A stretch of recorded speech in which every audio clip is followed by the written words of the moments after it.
Olá, boa tarde, tudo bem, pessoal? Em primeiro lugar, obrigado pelo convite da iTrust para participar de novo desse importante evento que trata de gestão de identidades em diferentes setores e das suas mais diferentes disciplinas. Temos aí alguns minutos para falar sobre um assunto bastante particular, bem importante no que tange proteção de dados a mercado financeiro. Não vou me ater só a mercado financeiro, quero trazer também uma correlação com outros segmentos de diversas indústrias, porque mercado financeiro também permeia todo o nosso ecossistema de segurança da informação e cybersecurity. Então, eu quero trazer algumas provocações, fazer algumas reflexões aqui sobre o tema e deixar também um espaço para que sejam feitas perguntas, para que tenham questionamentos ao final da minha fala. Então, me apresentar primeiramente aqui, eu sou o Marcos Donner, eu sou Head de Information Security and Cybersecurity do Agibank. O Agibank, para quem ainda não tem pleno conhecimento, é um banco que nasceu aqui no Rio Grande do Sul. Atualmente, a sua matriz é em São Paulo, na cidade de Campinas. Atuamos em vários segmentos, é uma instituição com 23 anos de atuação em todo o Brasil, até 2016 como financeira, de 2016 para cá como um banco, operando de acordo com toda a regulação e todas as exigências do sistema financeiro nacional. E eu trago esse disclaimer sobre regulação e exigências do sistema financeiro, porque eles estão muito associados à gestão de identidade, estão muito associados à proteção de dados, estão muito associados à Lei Geral de Proteção de Dados, estão muito associados à gestão de identidades e acessos. Quando a gente fala em sistema financeiro, também tem uma particularidade. A LGPD, ela é uma lei mais recente, que passa a ser vigente e tratar dados pessoais de toda a nossa cadeia corporativa, que trata dados, todo e qualquer tipo de empresa. Mas desde 2001 existe lei que protege dados em relação a sistema financeiro, a clientes de instituições financeiras, que é a lei do sigilo bancário. Acho que grande parte das pessoas que devem estar nos assistindo aqui, se não a sua totalidade, tem uma conta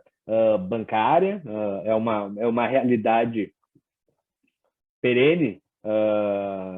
para todo e qualquer cidadão bancarizado no nosso país ou no mundo, onde a gente tem uma conta bancária, onde a gente, nessa conta, para abertura, seja ela num sistema mais tradicional ou pré-digital, pré-jornada de transformação, que ela não é mais uma jornada, ela é um universo perene. Era uma abertura de conta que exigia dezenas de documentos e informações financeiras e não financeiras, cadastrais e pessoais de pessoas através de uma abertura de conta corrente em agência, por exemplo, que era o mais tradicional, e hoje em dia bem mais desafiador no que diz respeito ao onboarding digital, onde a gente está exigindo uma série de dados financeiros, uma série de dados pessoais, uma série de dados cadastrais de pessoas para a abertura de sua conta corrente, para ela começar a utilizar produtos e serviços financeiros daquele banco que ela entendeu ser o mais aderente para a sua vida financeira. O AGE, complementando, até para entender o nosso universo de identidade, hoje temos ainda a nossa base física, é um banco digital, mas com um atendimento presencial, que vem desde a sua origem como financeira, e ela foi amplificada para o nosso mundo banking, bancarizado, na sua essência, com mais de 820 posições de atendimento físicas no país. Então, em todas as cidades com mais de 200 mil habitantes no país, a gente está presente, do sul ao norte do país. Então, temos uma base muito grande de pessoas, de dados, pessoais, de colaboradores, de terceiros, de prestadores de serviço dentro da nossa base. E temos uma operação corporativa que está concentrada aqui no Rio Grande do Sul, em Porto Alegre, em Campinas, e desde o nosso triste advento pandêmico lá de 2020 para cá também, através de outras pessoas espalhadas pelo país, trabalhando em modelo full home office. Mas, basicamente, nossas identidades estão ou nessas nossas 820 unidades de atendimento, 800 hubs de atendimento físico, ou em Porto Alegre, em Campinas, em áreas corporativas como tecnologia, segurança, administrativo, gestão de pessoas, financeiro, contábil, controladoria, compliance e por aí vai. Feitas essas breves apresentações sobre o banco, eu estou no AGE há 6 anos, completado semana passada. Eu tenho, esse ano, completo 21 anos de atuação em segurança da informação e cyber. Eu falo e-cyber porque lá em 2002, quando eu fiz essa transição de carreira em tecnologia para me transformar no profissional de segurança, não falávamos em cyber, era um termo ainda muito novo e muito mais associado a um exercício de futurologia que era mais presente dentro de ficção científica do que dentro das nossas vidas, como é hoje. E a gente nem imaginava tanto como que o tema de cibersegurança ia ser tão ligado à nossa vida, à nossa realidade. Nesses 20 e tantos anos aí de atuação, ela foi pautada no mercado financeiro. Enfim, não vou passar meu currículo, mas nos 6 últimos anos aqui eu estou fazendo parte da instituição AGE, do AGEBank, como responsável pelos pilares de segurança da informação, olhando todos os aspectos regulatórios,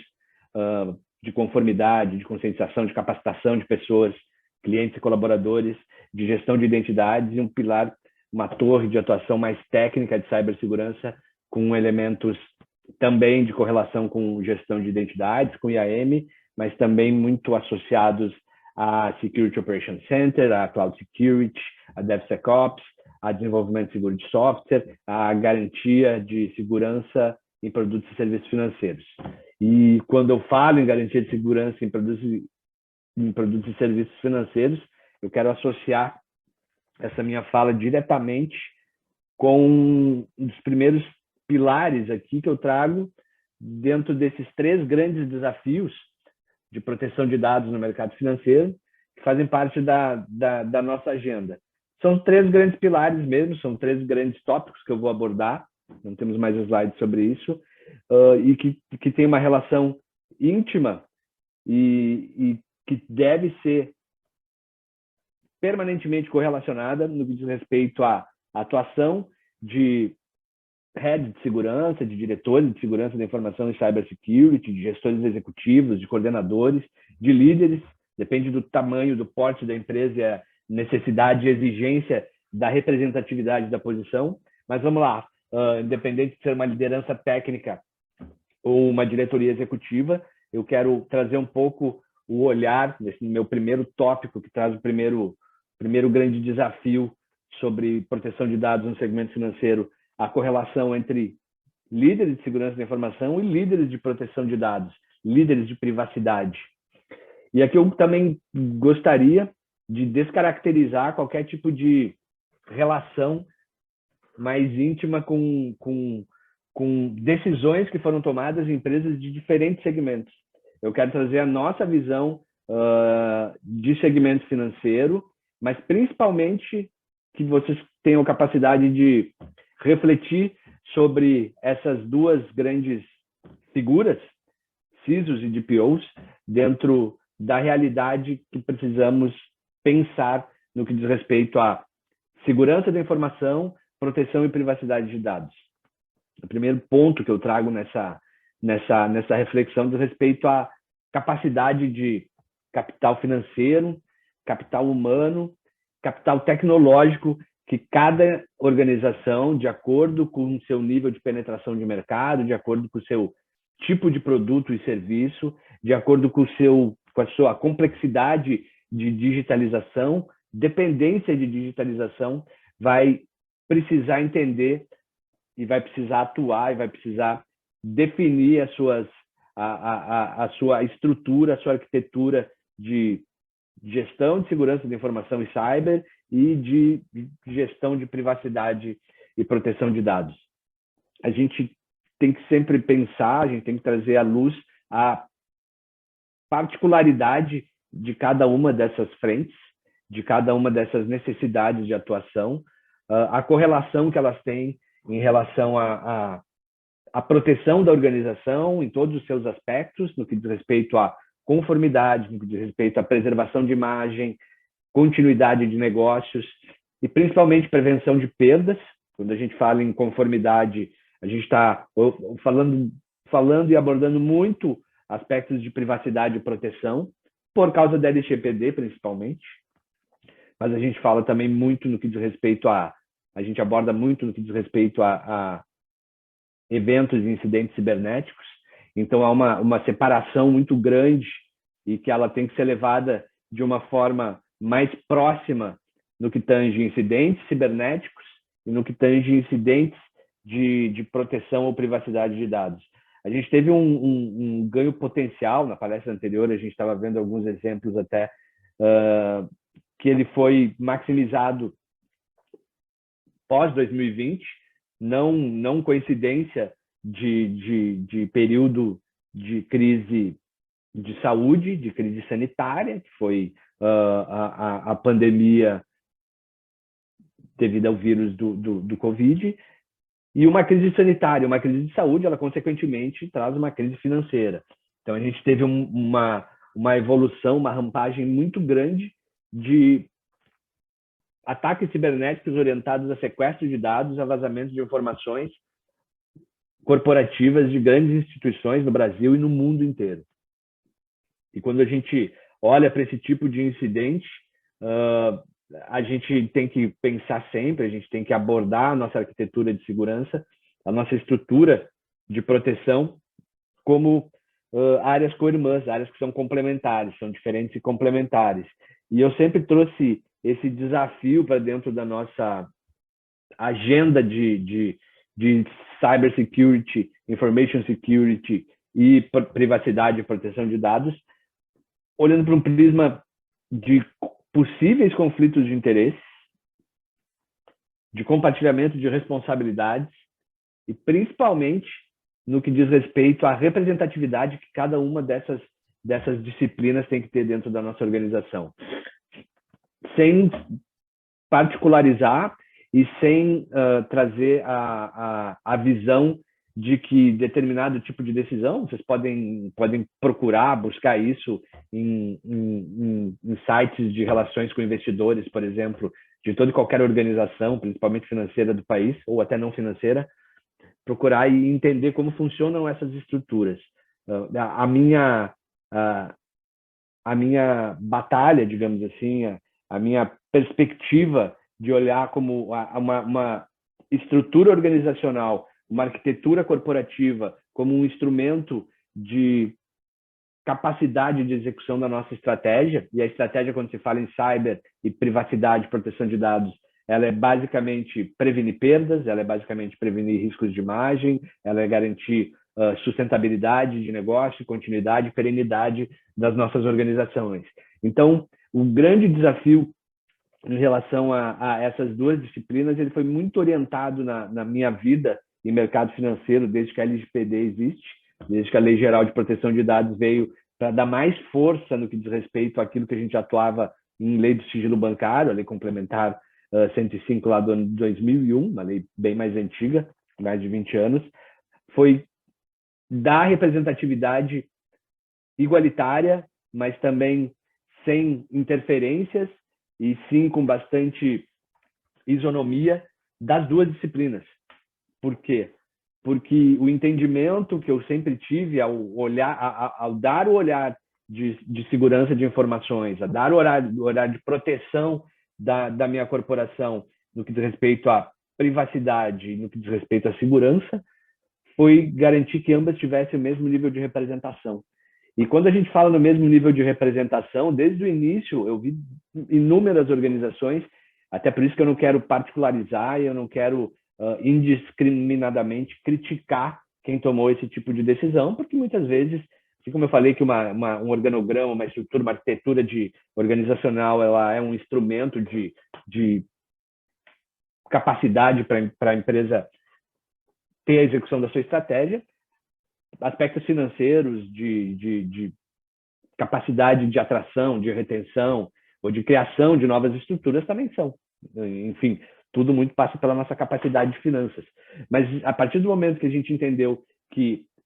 equilibrar e dividir essa responsabilidade em dois grandes pilares diferentes dentro da organização, com duas diretorias executivas diferentes respondendo por isso, eu comecei a entender o quanto mais força cada uma dessas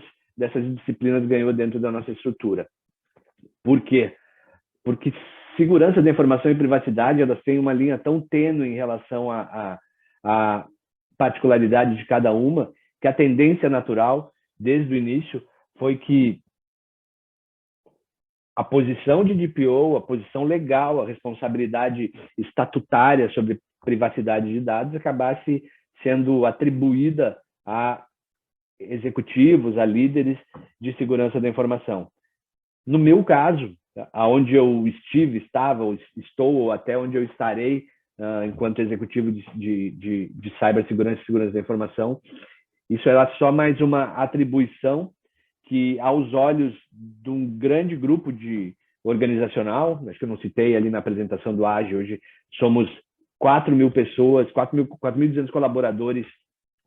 e mais de 10.000 identidades gerenciadas entre colaboradores, terceiros, e aí se for serviços é mais ainda. Então seria só mais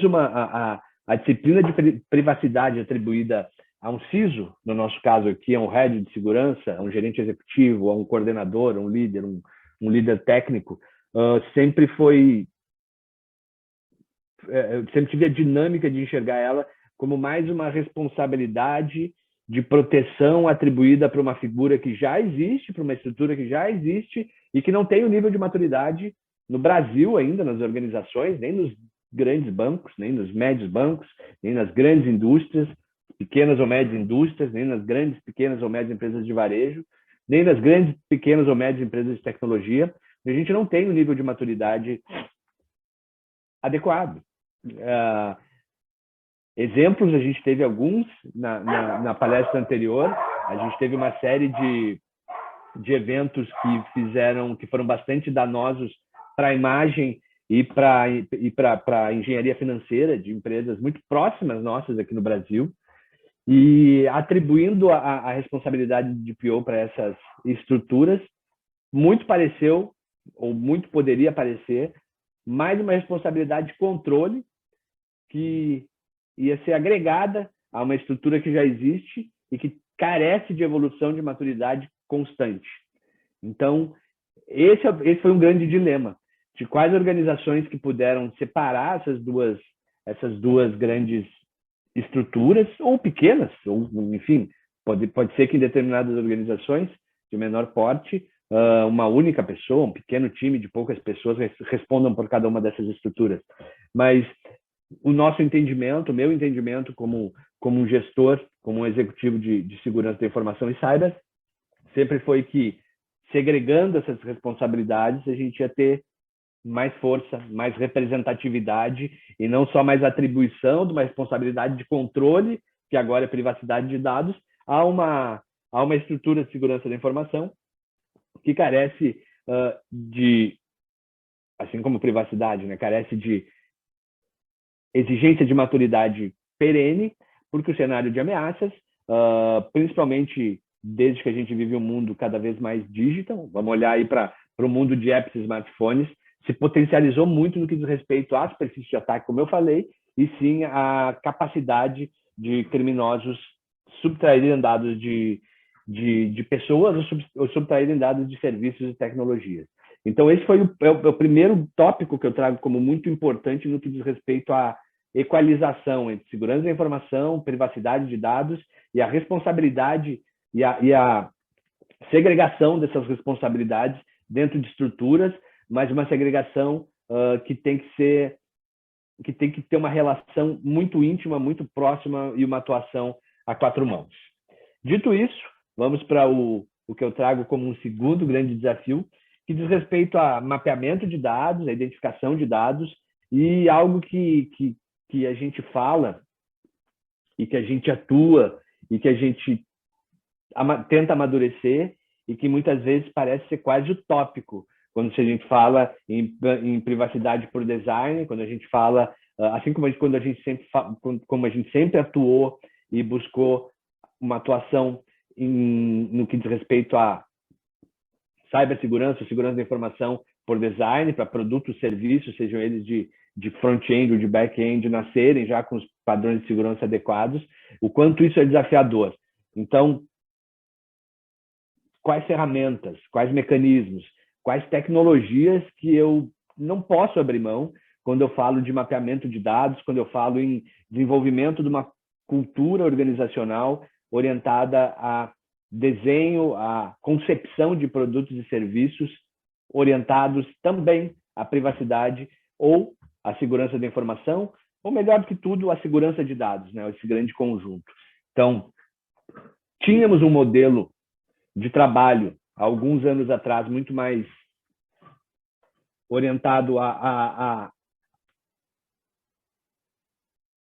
organização vertical, onde a nossa evolução em relação a desenvolvimento de sistemas, de tecnologias, de produtos e serviços tinha uma organização mais horizontal, com muito mais checks e com muito mais validações, inclusive de segurança. E essa orientação mais horizontal, ela acabou sendo sugada, ela acabou sendo consumida pela essa orientação muito mais, vertical e por uma muito mais horizontal, que hoje é o mundo digital, né? Eu acho que eu troquei as orientações, né? Eu estava falando primeiro em vertical, que nós éramos mais antigos, mais waterfall, uma gestão de projetos mais controlada, e agora uma orientação de projetos muito mais horizontal no que diz respeito a negócios digitais. E negócios digitais, eles não são próprios de mercado financeiro, de fintechs, ou de e-commerce, eles são próprios de todo e qualquer segmento. Então, essa capacidade de checks, de validações nossas em relação à proteção de dados na construção de produtos, com essa horizontalidade, ela se tornou muito mais desafiadora. Por quê? Porque não temos mais os tempos os tempos básicos de analistas de sistemas, desenvolvedores, analistas de segurança, testes de qualidade, testes de segurança, não passou em qualidade, volta, não passou em segurança, volta também, se analisa de novo, se desenvolve, se testa, se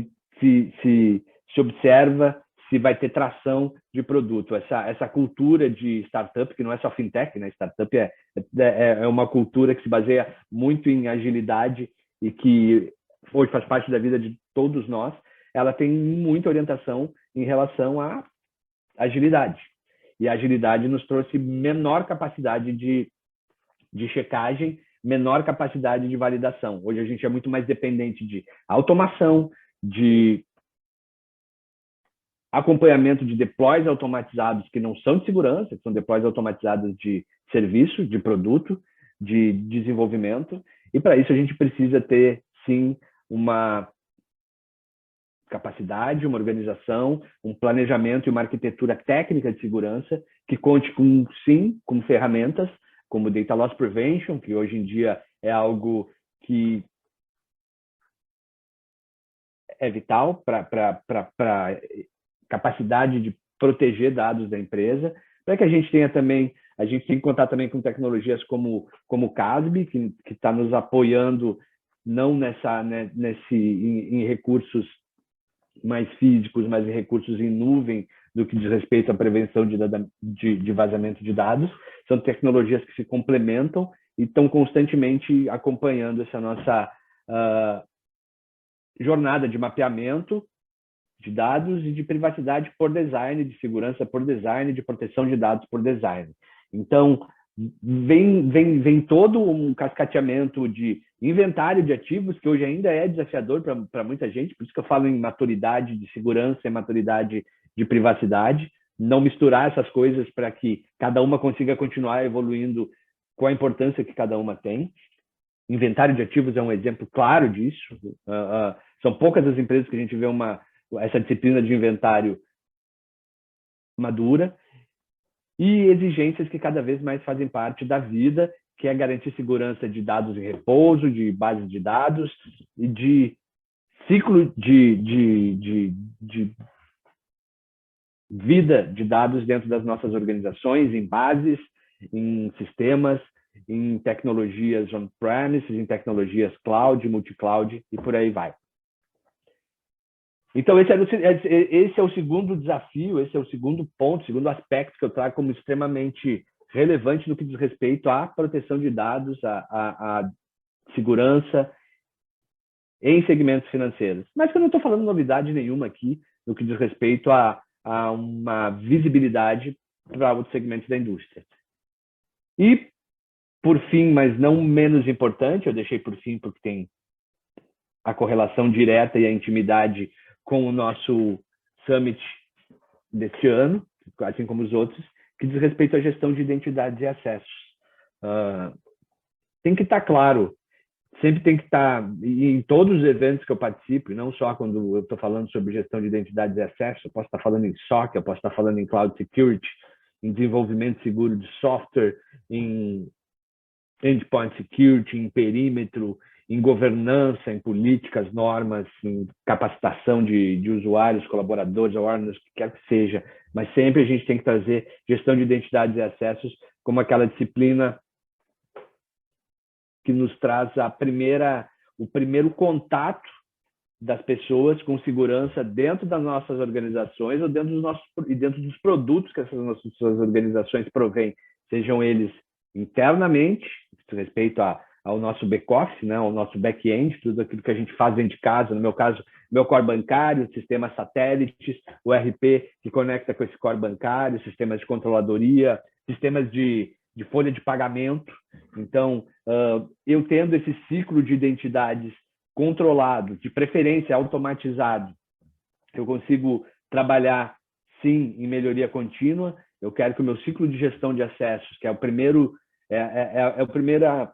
contato que a pessoa tem com dados da minha empresa, com segurança da minha empresa, tem que ser que esse ciclo de concessão, alteração, revogação seja controlado por processo, por norma, por ferramenta de preferência. Mas se não dá por ferramenta, se a minha empresa é pequena, se eu não tenho essa capacidade, que seja controlado por processos manuais. Eu comecei com isso há 20 anos atrás, controlado em formulários eletrônicos do Excel, por exemplo. Hoje a gente já tem capacidade de automação muito maior e de diferentes valores. Né? A gente não precisa pagar milhões para uma ferramenta de gestão de identidades e acessos. A gente tem alternativas. Então, esse primeiro contato de pessoas, sejam colaboradores ou terceiros, com dados da minha empresa, tem que ter um ciclo de gestão controlado, normatizado, com a publicidade exigida sendo executada dentro da minha organização, e que esse ciclo de gestão de identidades e acessos passe constantemente por um processo de melhoria contínua. E esse processo de melhoria contínua, no meu caso, no meu caso de demais pessoas aqui que representam o mercado financeiro também, ele tem uma intimidade muito grande com exigências regulatórias. Então, esses ciclos, controles de gestão de acesso, controles de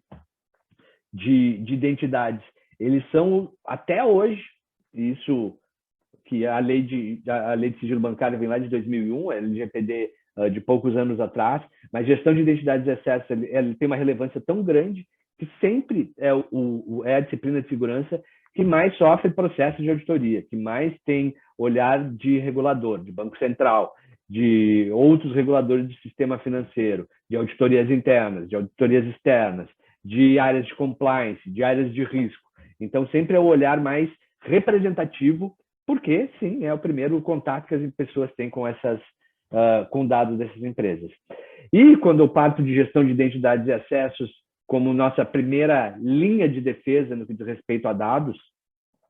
eu vou falar temas aqui, até chegando na finalização aqui da minha da minha fala, da minha apresentação, vou falar termos que você já deve ter ouvido bastante aqui ao longo das outras apresentações. Que bom, e que vamos continuar ouvindo até o painel final, porque são extremamente relevantes. Quando a gente está falando em ciclo de gestão de acessos, em melhoria contínua, não só por exigências regulatórias, mas para evolução, para preservação de imagem, para preservação de perdas da minha instituição, a gente tem que sempre atribuir aspectos de segregação de função dentro do nosso ciclo de melhoria contínua. A gente tem que analisar impactos, qual direcionador que eu vou dar para esse meu ciclo de melhoria em gestão de identidades e acessos. Análise de impacto. Onde é que eu vou estabelecer os meus esforços mais representativos, sejam eles financeiros, pessoais ou tecnológicos. Quais dados devem ser protegidos? Isso tem uma conectividade íntima também com gestão de identidades e acessos. Qual a importância de cada dado para o negócio? Eu consigo proteger tudo? Não. Quais são os que têm o maior alvo de possíveis criminosos? Quais que são os mais orientados a possíveis ataques? E quais as camadas de proteção, inclusive de gestão de identidades, que eu vou ter que estar provendo para esses meus dados? E, por fim, qual o nível de proteção que esses registros exigem? A gente viu isso na palestra anterior, em alguns insights de outras, sobre registros, sobre eventos, sobre correlação e